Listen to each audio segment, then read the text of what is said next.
Body bags were horror lies.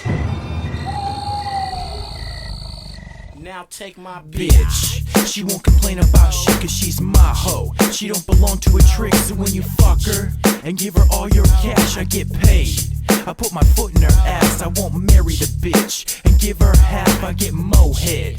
And then I laugh at that one bitch shit. I got a gang of hoes, I get freak ass lick these balls and toes. Now stupid little bitches get tossed if they don't realize that I'm the motherfucking boss. Come on down and get your ass pinched. And if you talk shit, get your ass lynched. Cause I'm the B, the I, the T, the C, the H, the K, the I, the L, the A, Sean B, a boy that's... Yo, what's up everybody? Welcome to week 63 here on Body Bags. I am your host Moodz616, and thank you once again for stopping in, guys. Alrighty, yeah, it is week 63, and it is also TV film week.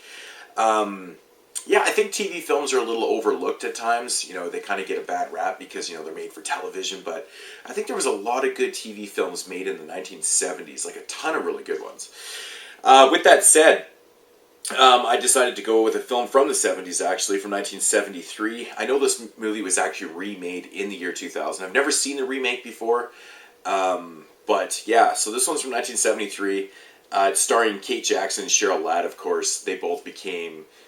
Charlie's Angel Girls, and this one is called Satan's School for Girls. Yeah, 1973 TV film.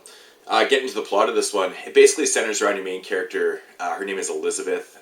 She is basically shown up at this school, at this college, school for girls, to see her sister.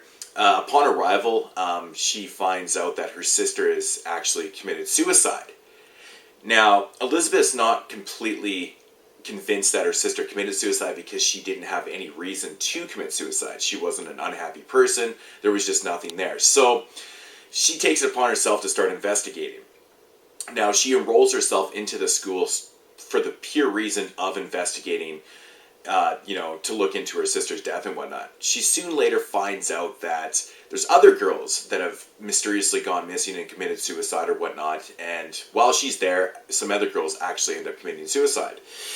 So now, her and her two friends, played by Kate Jackson and Cheryl Ladd, they start doing some investigating of their own and stuff, and they start to see and witness things that aren't quite exactly what it should be at the school and whatnot.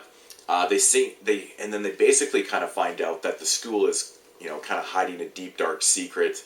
It's kind of like a haven or almost like a front for a satanic cult that's going on there and whatnot. So now they basically have to try and escape and avoid this occult or this, satanic cult that's, going on in the school and stuff before they get all nabbed up in it. So that is basically your synopsis of the film right there. Now my thoughts on this one. It definitely feels like a TV film, for starters, but that's not a bad thing. It actually is kind of executed properly. Like, it gets right into the story. There's no real dragging.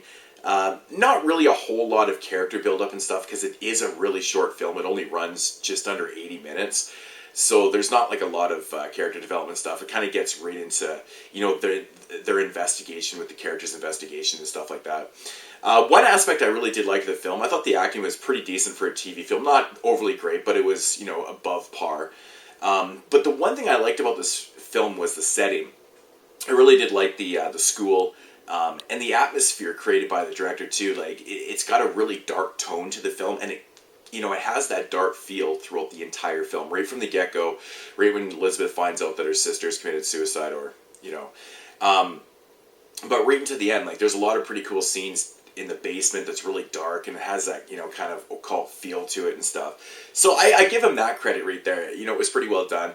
The overall structure of the film is kind of, it's structured like a cliched story, but it does work for what it is, being a TV film. I think that the ending is a little kind of predictable, but it might be from the times. I don't know. This is actually a first time watch for me. I've never actually seen this movie before. But I did actually really enjoy it, though, I have to say. Like, it was an enjoyable watch. I think that at times there was a few scenes that you know, maybe did drag a little bit and were kind of overdone a little too much because it, I don't know. There's a scene where the girls are freaking out about something that just happened and whatnot, and they go to see one of the teachers and whatnot, and she basically kind of fakes calling the police. She's got her hand on the phone there, and she's not actually talking to the police. And you know, that whole scene, like, I don't mind the scene, but it's just, it kind of sets it up for just predictability, you know, in the third act of the film. So I don't know, man. Overall, it was a pretty decent watch, I have to say. Not really overly bloody or gory. It being a TV film, it's kind of implied what happens to certain people and whatnot. So, you know, that aspect, you know, you kind of expect when you're going into a TV film. So, yeah, overall a decent watch. You know, it's nothing spectacular. But, you know, I would actually really like to check out the remake just to see what it's actually like. I doubt it captures, you know, the atmosphere that this one does, but who knows? It may even be better. I don't know. But, yeah, Satan's School for Girls. Definitely give this one a shot. I enjoyed it. Like I said, it's not spectacular. It's not, like, you know, brilliant, but it's definitely worth the watch. I give it about a 6.5 out of 10. But, yeah, TV films. You know, they can be really hit and miss, but I find that there is a lot of good ones from the 70s, so, you know, don't shy away from the 1970s TV films. I think there's a lot of good ones out there. And you guys know what they are, so I'm not going to start listing them off, but I know this one's always been noted as being one of the more enjoyable TV films out there, and I can totally see why. Like, it definitely is one of the better ones out there, you know. But, yeah, Satan's School for Girls, definitely give it a shot, and that's going to do it for week 63. I'll see you guys next week. Like I say every week, I do not remember what the theme is at all for next week, so I will check you then next Sunday. Peace out, guys.